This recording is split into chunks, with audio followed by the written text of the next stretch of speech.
अगर मैं श्रेडिड नज़र ना आया तो मुझे इंटरनेट पे कोई नहीं देखेगा डेफिनेटली।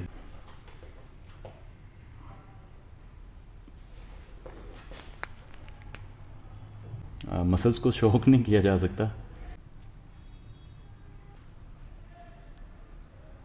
या लोग उसको फैट के साथ जो है ना वो डायरेक्टली कनेक्ट कर रहे होते हैं कि पता नहीं इससे हमारा पेट कम हो जाएगा। है everyone, this is Imran Safdar. आज हम ट्रेन करेंगे एब्स और काफ्स को। काफ्स मैंने बताया कि मैं लेग्स के साथ नहीं करता, मैं एब्स और काफ्स का एक अलग से डे रखा हुआ है। तो ये रूटीन मैंने अडॉप्ट की है काफ़ी अर्सा ट्रेनिंग के बाद। तो और दूसरी बात ये है कि मैं हमारा तकरीबन सेकंड वीक कंप्लीट हो चुका है, तो मैं आई एम वेरी हैप्पी कि मैं कंसिस्टेंट रहा and I am very happy with the response I am getting. तो पहला सेट अपना करते हैं, बातें होती रहेंगी। तो आज मैंने थोड़ा सा वेट लिया है, इसके साथ क्रंचीज़ करके वार्म अप करेंगे क्योंकि वो खाली बॉडी वेट जो है मेरे लिए काफ़ी लाइट हो जाता है। तो हम एब्स और ओब्लिक्स को ट्रेन कर रहे हैं। एब्स ये जो सामने वाले आप 2, 6, 4, 8 जो भी पैक्स कहते हैं उन वो, और ओब्लिक्स जो बिल्कुल साइड पे जो मसल्स होते हैं बारीक बारीक से, वो इन दोनों को ट्रेन करेंगे और साथ में काफ्स को ट्रेन करेंगे। तो तकरीबन कोई 2-3 एक्सरसाइजेज एब्स की कर लेंगे वेटेड, 2-3 कर लेंगे ओब्लिक्स की, और उसके बाद काफ्स ट्रेन करेंगे सीटेड और स्टैंडिंग। फर्स्ट सेट कर रहा हूँ मैं, वेरी लाइट। लेकिन अच्छा इसमें ये है कि आपने ऐसे झटके से नहीं ना तो पीछे जाना और ना ही ऊपर आना है, स्लो में आपने जो है ना ये मूवमेंट परफॉर्म करनी है, वरना अगर आपका वेट ज़्यादा है तो लो बैक पे ज़्यादा वेट आएगा। तो इसको बिल्कुल एहतियात से, इसमें फिर आपका जो वो एक्टिवेशन जो है मसल्स में वो भी अच्छा आएगा, और आपको जो है वो लो बैक पे लोड भी कम आपको आएगा।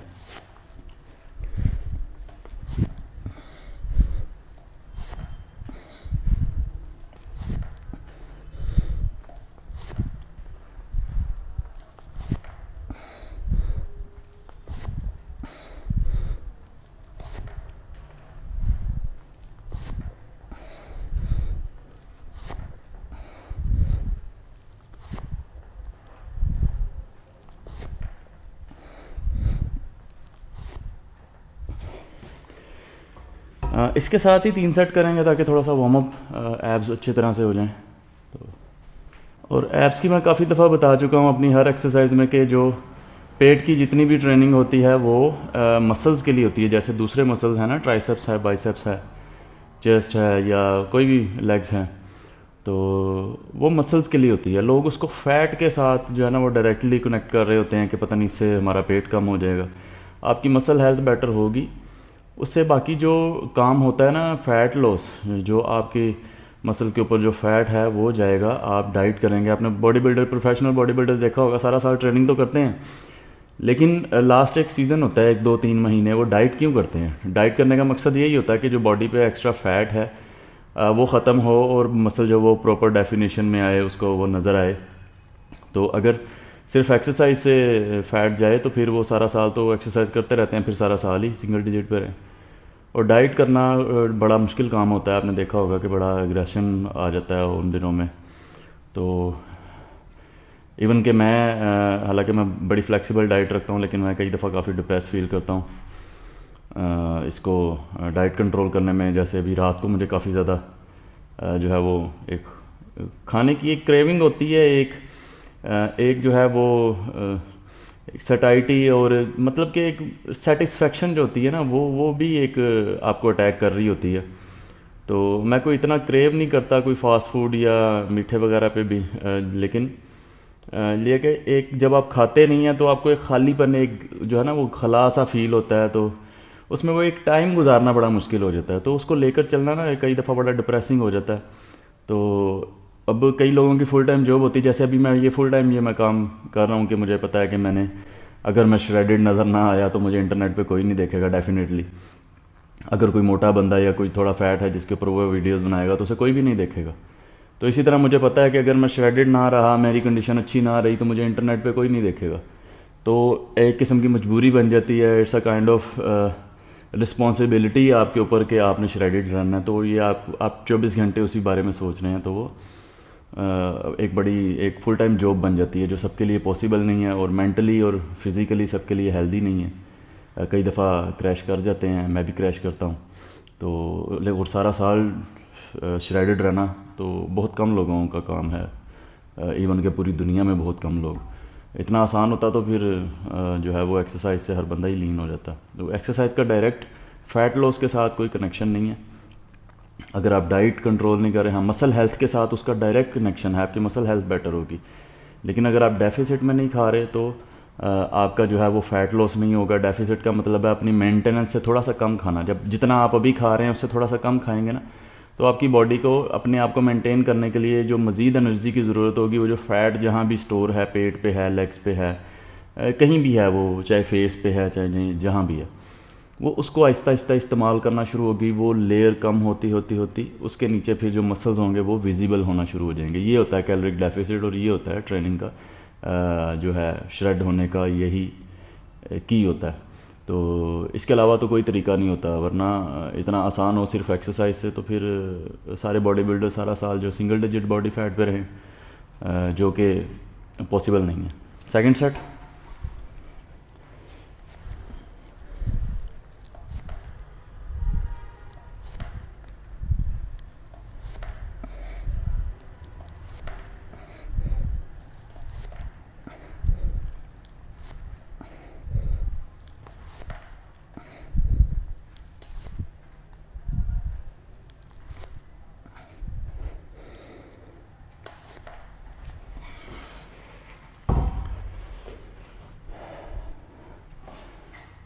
और एक और चीज़ कि ऐसे कोई स्टीरॉयड या कोई ड्रग भी नहीं है। लोग बड़े मतलब आजकल मैं देख रहा हूँ जैसे वो कमेंट्स आते रहते हैं मेरी पोस्ट वगैरह पे भी, तो मैं इस बहस से अब काफ़ी आगे निकल चुका हूँ।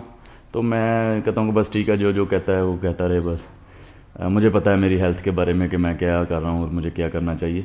हाँ, स्टीरॉयड्स पे अगर अगर कहते हैं बस ये स्टीरॉयड पे इतना श्रेडेड है, तो स्टीरॉयड पे श्रेडेड होना इतना आसान हो तो हर बंदा ही श्रेडेड हो। ठीक है, हर कोई चाहता है कि वो सिंगल डिजिट बॉडी फैट में अच्छी बॉडी लेगा, तो इतना आसान हो तो कोई भी ये रिस्क ले ले, स्टेरॉयड कोई भी ले ले, लेकिन वो आपको डायरेक्टली श्रेडेड नहीं करते, आपको आपका बॉडी फैट ड्रॉप नहीं करते। इतना आसान नहीं है, उसमें आपकी रिस्पॉन्सिबिलिटी और ज़्यादा बढ़ जाती है, आपकी हेल्थ कॉम्प्लिकेशंस और ज़्यादा बढ़ जाएंगी। तो लेकिन डाइट आपको फिर भी करनी पड़ेगी, आपको 200% आपको हंगर और ज़्यादा कंट्रोल करनी पड़ेगी, क्योंकि आपके हंगर हार्मोन्स भी बढ़ जाएंगे, आपको ज़्यादा हंगर स्पाइक्स आएंगे, जो है वो इस तरह की कॉम्प्लिकेशंस आपकी और ज़्यादा बढ़ जाएंगी। तो ऐसा कोई मैजिक पिल नहीं है, अगर ऐसा हो तो हर कोई तैयार हो जाए।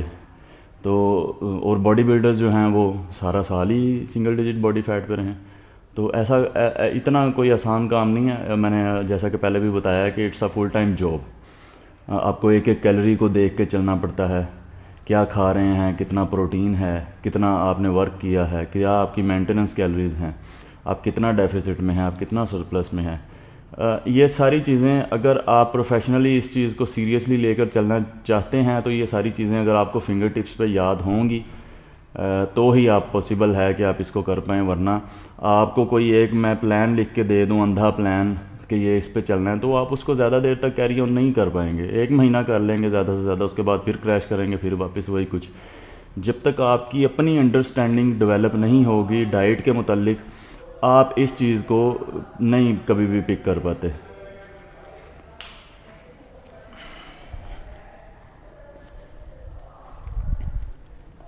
लास्ट सेट है ये वार्म अप का।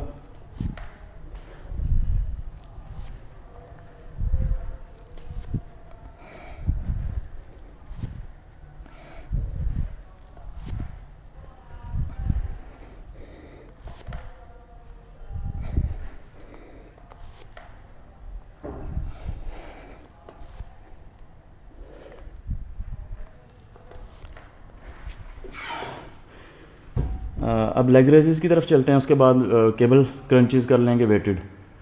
तो उसके बाद हाँ, लेग रेजेस के बाद ये थोड़ा सा वेटेड और कर लेंगे या केबल क्रंचेस, मतलब 3 वेरिएशन हो जाएंगे एप्स के। उसके बाद ओब्लिक्स के 2 वेरिएशन कर लेंगे, काफ़ी हैं, क्योंकि ओब्लिक्स थोड़े बहुत इनमें भी ट्रेन हो रहे होते हैं। उसके बाद काफ्स करेंगे, आज कोई इतना लंबा चौड़ा वर्कआउट नहीं होगा, तो लेग रेजेस की तरफ चलते हैं। नेक्स्ट सेट अपना कर रहे हैं लेग रेजेस का।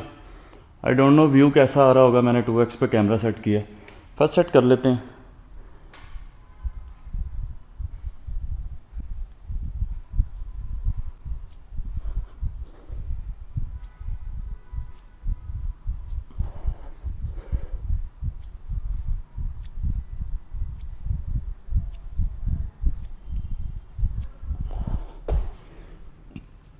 व्यू बिल्कुल परफेक्ट है। अब इसमें आप टांगें मिला के करें, उसको घुटनों को स्ट्रेट रख के करें। जब आपको पता चल जाता है ना कि कहाँ पे कॉन्ट्रैक्शन आपको ज़्यादा अच्छा फील हो रहा है, अब जैसे मैं टांगें मतलब बड़ा इजी रख के लेग्स को बिल्कुल फ्री करके मैं मूव कर रहा हूँ, तो वो मुझे पता है कि मुझे अपने एब्स को मैं कहाँ पे कॉन्ट्रैक्शन फील कर पा रहा हूँ। तो स्टार्ट में अगर आप बैलेंस बनाने के लिए थोड़ा बहुत जो है वो ये बैलेंस बनाने में इसमें टाइम लगता है, तो आहिस्ता आहिस्ता जब आप प्रैक्टिस करेंगे आपकी बॉडी एक जगह पे वो स्टेबल हो जाएगी, फिर आप कर पाएंगे। शुरू शुरू में आप बहुत ज़्यादा स्विंग करेंगे, तो इसकी टेंशन लेने की ज़रूरत नहीं है, बस प्रैक्टिस करते जाएं तो ये आहिस्ता आहिस्ता जो परफेक्ट हो जाएंगे।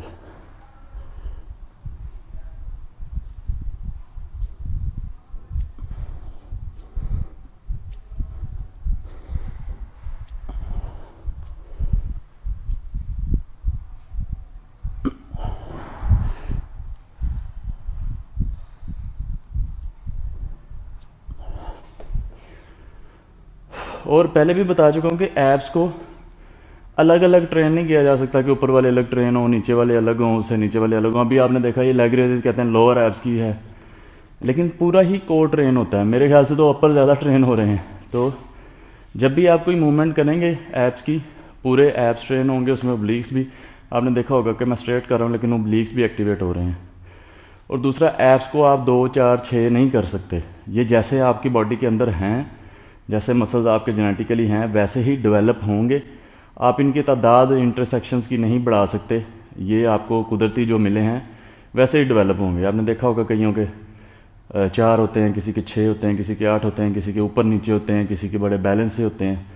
तो ये सब जेनेटिक होता है, इसको आप ना तो रीअरेंज कर सकते हैं, ना इनकी तादाद को कम या ज़्यादा कर सकते हैं।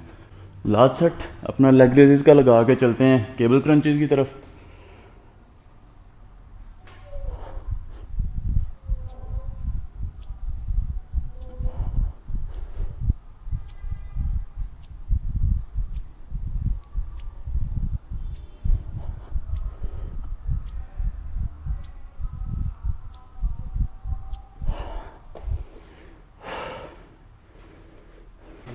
नेक्स्ट जो है वो एक्सरसाइज हमारी केबल क्रंचीज़ पे आ गए हैं। ये थोड़ी वेटेड एक्सरसाइज है, थोड़ी मज़ीद इंटेंसिटी ऐड करने के लिए। रेस्ट नहीं मैंने किया, पहला सेट लगा लेते हैं, उसके बाद रेस्ट करते हैं।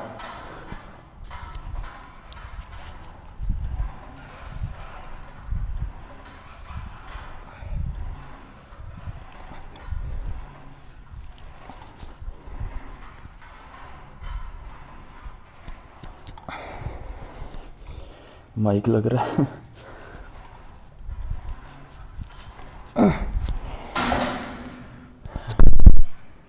माइक साइड पे रख के लगाता हूँ। ये नेक्स्ट सेट वेट मैं मैक्सिमम कर लेता हूँ, वेट ठीक है। नेक्स्ट सेट केबल क्रंचेस का माइक साइड पे रख लेता हूँ, ये थोड़ा लग रहा है।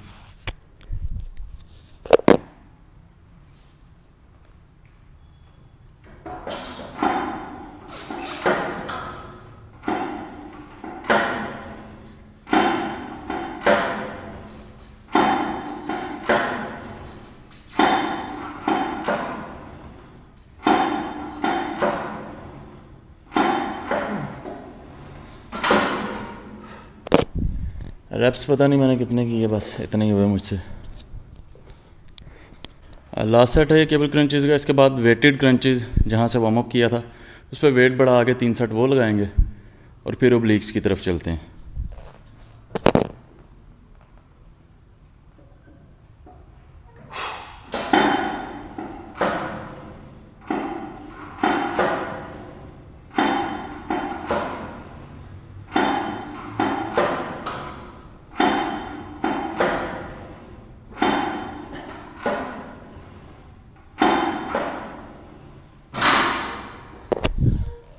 काफ़ी है। अच्छा, इन एक्सरसाइजेज़ के अलावा अगर आपके पास कोई अच्छी अल्टरनेट एक्सरसाइजेज़ मौजूद हैं, मशीन जैसे सीटेड क्रंचेस है वो वेटेड, या कोई और अच्छी एक्सरसाइज मौजूद है एप्स की, तो आप वो भी ऐड कर सकते हैं। क्रंचेस वेटेड चलते हैं। तब हमने वार्म अप वेट लिया था 5 kg। अब मैं ये 10 के साथ कर रहा हूँ। एक 10 के साथ करेंगे, एक 15, एक 20 kg के साथ ट्राई करेंगे। रेस्ट नहीं मैंने लिया, चेक करता हूँ अभी लगता है या नहीं।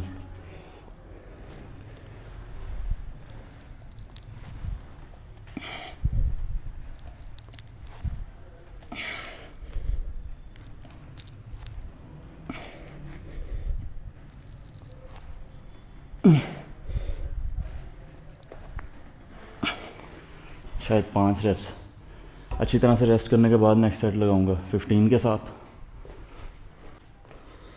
नेक्स्ट सेट है 15 kg के साथ, कुछ रेस्ट मैंने कर लिया। टाइम ठीक है, आज हमारे पास मुनासिब टाइम है, काब्स भी हो जाएंगी क्योंकि लास्ट टाइम मैंने काब्स मिस कर दी थी तो फिर चेस्ट के साथ ट्रेन किया था।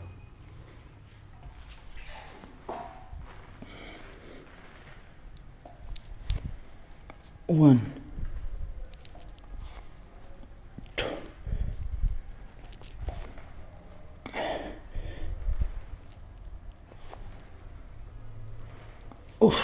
4।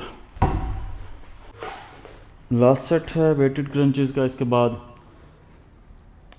शायद एक आधा ही रैप हो इसके साथ। इसके बाद चलते हैं ओब्लिक्स के लिए। ओब्लिक्स के 2 वेरिएशन काफ़ी हैं। Side to side leg raises कर लेंगे और साइड डंबल्स कर लेंगे।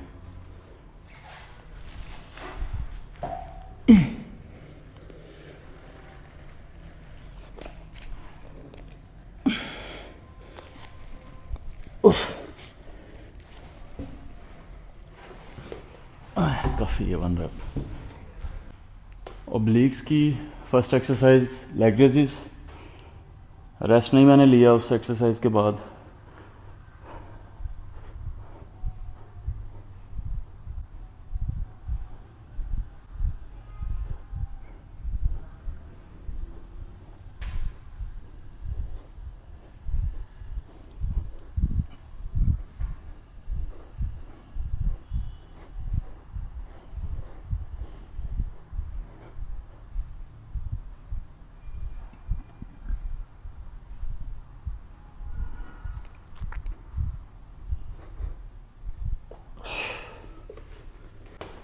सेकंड सेट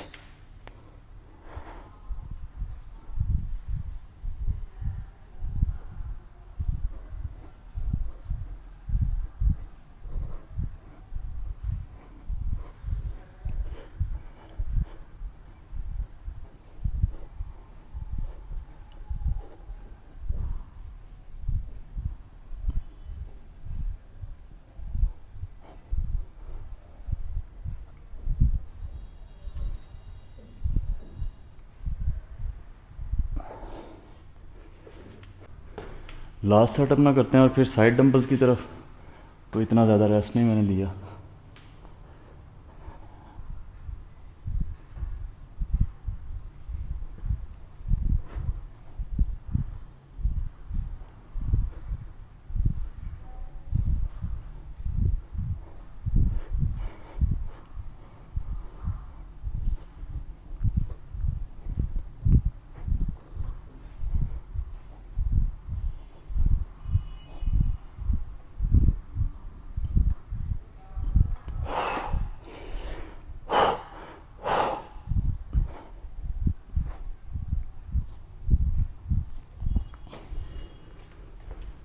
थोड़ी पोजिंग कर लेते हैं।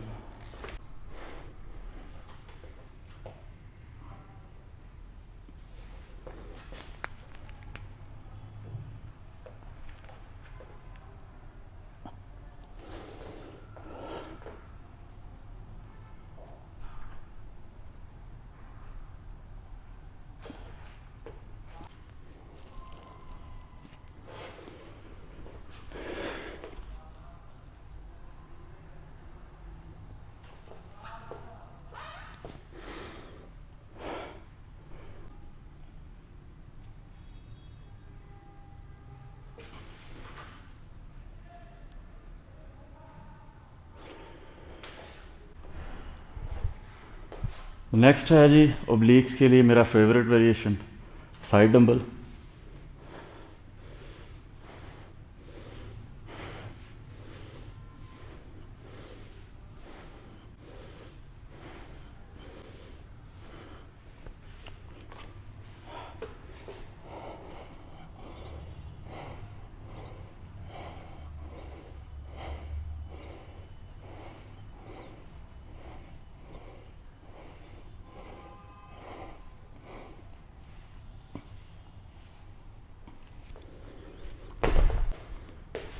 सेकंड सेट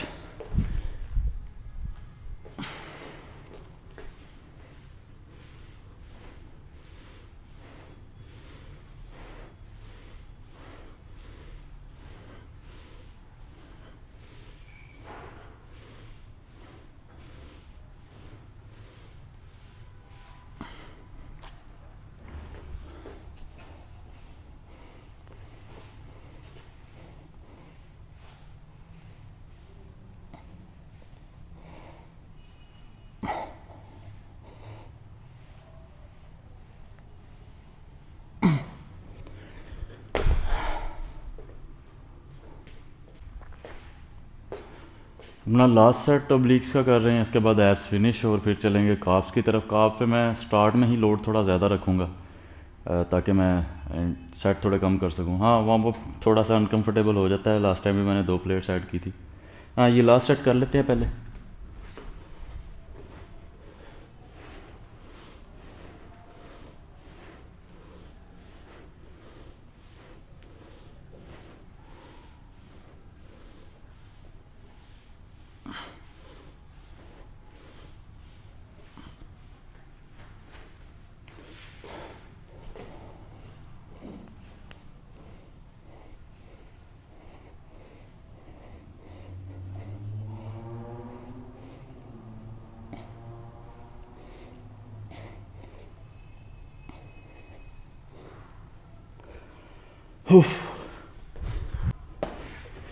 और वार्म अप वेट मैंने थोड़ा ज़्यादा लिया है, 40 kg है।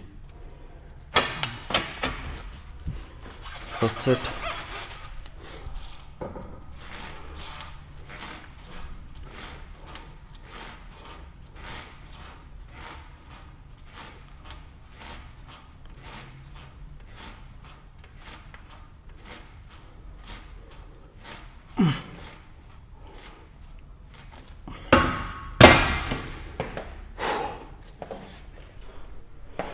तीन सेट इसी के करूँगा, इसके बाद थोड़ा सा वेट बढ़ाना शुरू करूँगा। तो पहले भी बताया था कि अगर स्टैंडिंग काफ रेज है तो वो काफ़ी हो जाता है, उसमें सारा मसल हिट हो जाता है। तो ये जो है ना सीटेड, ये शायद ये जो 7 साइड पे जो हैं मसल सोलियस, इसके लिए शायद ज़्यादा बेटर होता है ये। लेकिन अगर स्टैंडिंग भी है तो काफ़ी है, स्टैंडिंग काफ रेज ज़्यादा बेटर।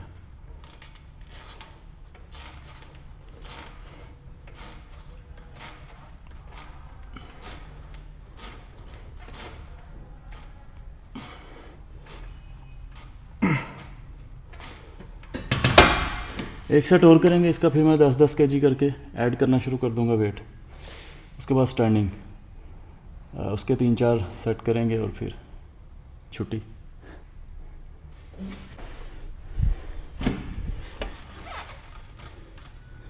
काफ जो हैं वो ऑलमोस्ट प्योर जेनेटिक्स की गेम है। तो हाँ, डेफिनेटली जेनेटिक्स अच्छे हैं तब भी आपको ट्रेन तो करने पड़ेंगे, लेकिन अगर जेनेटिक्स अच्छे नहीं और ट्रेन कर रहे हैं तो रिजल्ट्स बड़े डिसअपॉइंटेड होते हैं।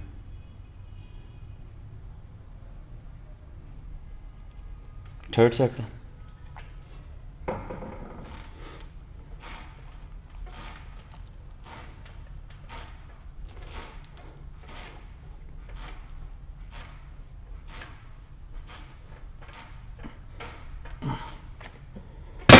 वेट ऐड करना शुरू करता हूँ, अब फेलियर तक जाऊँगा, रेप्स जितने भी मुझसे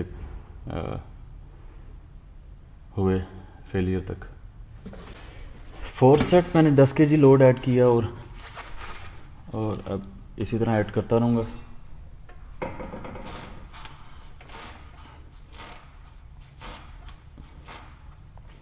हाँ, रेस्ट मैंने प्रॉपर लिया था इस सेट में।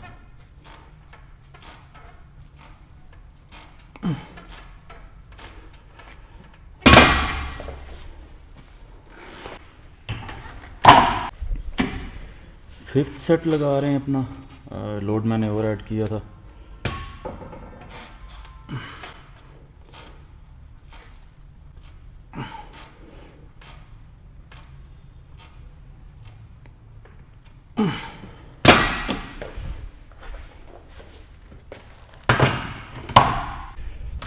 नेक्स्ट सेट है,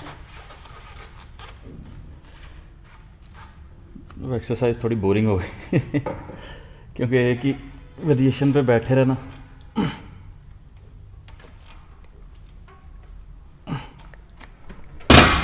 और वेट ऐड होगा और वेरिएशन जो है, और वेरिएशन मैं अक्सर बताता रहता हूँ कि कोई इतने ज़्यादा डिफरेंट ऐड करने की ज़रूरत नहीं होती।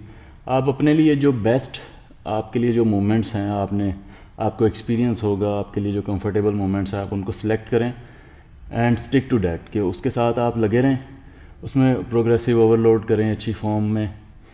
ओवर द टाइम आप में वो डेवलपमेंट इम्प्रूवमेंट आती जाएगी। तो कोई ऐसे मसल्स को शौक करना ज़रूरी नहीं होता कि एक्सरसाइजेज बदलें तो पता नहीं मसल्स जो हैं वो शौक हो जाते हैं, तो ऐसा कुछ नहीं होता। सिर्फ मसल्स को तो सिर्फ टेंशन चाहिए और लोड चाहिए, तो वो आप किसी भी तरीके से दें जो आपके लिए बेस्ट वे है, जो आपने ओवर द टाइम एक्सपीरियंस के साथ आप अपने लिए चूज़ किए हैं, उनके साथ जुड़े रहें और उनमें प्रोग्रेसिव ओवरलोड करें।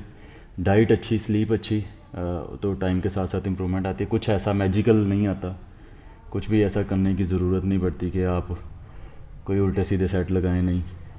मसल्स को शौक नहीं किया जा सकता, उन्हें तो सिर्फ रेजिस्टेंस चाहिए।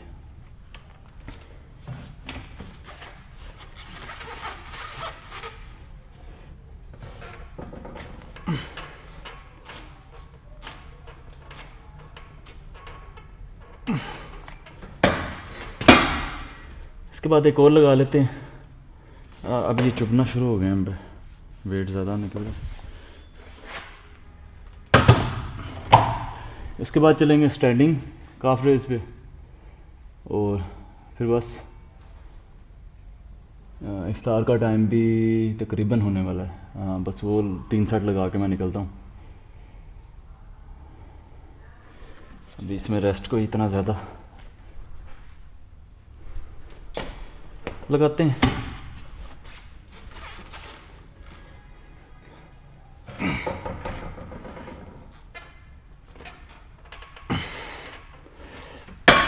तो इतना अच्छा सेट नहीं लगा लेकिन ठीक था। स्टैंडिंग काफ रेज, तो स्टैंडिंग काफ रेज हमारा लास्ट वेरिएशन है काफ्स का। तो इसके कोई तकरीबन 3 सेट करने के बाद मैं बस वर्कआउट अपना फिनिश करता हूँ। और डाइट के बारे में मेरा पूछ रहे थे। मेरी डाइट इतनी ज़्यादा कोई कॉम्प्लिकेटेड नहीं होती कि उसके ऊपर अलग से कोई तबसरे हों। तो मैंने पहले भी बताया कि मैं आजकल रमज़ान चल रहा है, उम्मीद है आपका सब लोगों का रमज़ान भी अच्छा चल रहा होगा। तो सुबह वे प्रोटीन का एक आधा स्कूप और 5-6 होल एग्स, या कभी 3 कभी 4, मतलब मैं देख लेता हूँ कि अगर मैंने रात को ज़्यादा बिंज किया हुआ तो मैं सुबह कम खा लेता हूँ। और इफ्तार में मेरा आधा किलो चिकन बोनलेस, वो पक के थोड़ा सा आपको पता है कम हो जाता है, मतलब उसमें पानी वगैरह जो वो 350 ग्राम रह जाता होगा शायद। और उसके साथ कुछ खजूरें वगैरह या कुछ और थोड़ा बहुत जो है वो खा लेता हूँ, या चाय वगैरह पी लेता हूँ। तो इस तरह की चीज़ें। अभी वेट मेरा चलता है अराउंड 74, मेरी एज 31 है, और मुझे लगता है कि मैं इस वक्त अपनी पीक पे, मतलब कि शायद मैं इससे ज़्यादा इम्प्रूव ना कर पाऊँ, क्योंकि 30s में हूँ। तो नेचुरली मुझे लगता है कि शायद पॉसिबल ना हो इससे ज़्यादा इम्प्रूव करना। और मैं इस वेट को ज़्यादा सस्टेनेबल, मतलब जो है ना, वो रह पा रहा हूँ। कम डिप्रेसिंग है ये, वरना मैं 70 पे होता हूँ तो वो कुछ अर्से बाद बहुत ज़्यादा मुश्किल हो जाता है। इवन कि मैं से 67-8 तक भी जा सकता हूँ, बहुत ज़्यादा श्रेडेड, लेकिन उसमें बहुत वीक हो जाता हूँ। उसमें मसल मैस भी कम्प्रोमाइज़ होता है, उसमें एनर्जी लेवल्स भी कम्प्रोमाइज़ होते हैं, और उसमें फिर आपकी हंगर जो है वो आपका जो है वो बहुत ज़्यादा स्पाइक करता है एक टाइम के बाद। तो मेरी मेन डाइट मेरी वो होल एग्स हैं, फ्राइड। मैं फ्राइड होल एग्स खाता हूँ, बॉयल्ड नहीं खाता, और जर्दी मैं नहीं फेंकता। चाहे मैं 50 भी अंडे खाऊँ तो मैं होल खाऊँगा। और उसके बाद जो है चिकन ब्रेस्ट में मेनली मैं बाहर से वो जो ग्रिल पीस मिलते हैं, वो थोड़ा सा ऑयल लगा होता है उन पर, तो वो मैं खाता हूँ। वो मतलब ये 2 चीज़ें मेरी। या घर में सालन पकवा के, ऐसे कुछ नहीं, बॉयल्ड नहीं मैं खाता। मैं कोई बॉयल्ड चीज़ नहीं खाता, कोई फीकी चीज़ नहीं खाता, चाय भी मैं मीठी पीता हूँ। सिर्फ मेरा जो टोटल कैलोरीज़ का होता है ना हिसाब किताब, उसको मैं बैलेंस रखता हूँ। तो कभी कभी क्रैश भी करता हूँ डेफिनेटली, और थोड़ा डिप्रेसिंग होता है। और मैंने पहले भी बताया कि ये फुल टाइम जॉब है, इसको लेकर चलना। एक कैलोरीज़ को आपने देखना, आपने फूड लेबल्स पढ़ के खाना है, आपको पता होना चाहिए आप किस चीज़ में कितनी एनर्जी ले रहे हैं, आपका प्रोटीन इंटेक क्या चल रहा है। तो हाँ, मुश्किल है। तो ये मेरा लास्ट वेरिएशन होगा। फर्स्ट सेट इसका लगा लेते हैं।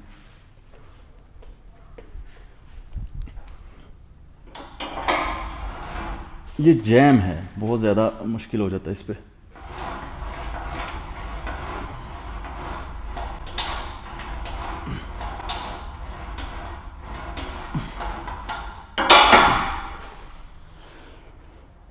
तो इसके ऊपर शायद मैं कुछ लोड और ऐड कर लूँ, या शायद ना करूँ। इसके कोई 3 सेट में करके तो निकलता हूँ, इफ्तार का भी टाइम हो रहा है। उम्मीद है मेरी ये वीडियोज़ जो हैं आपके लिए हेल्पफुल होती होंगी।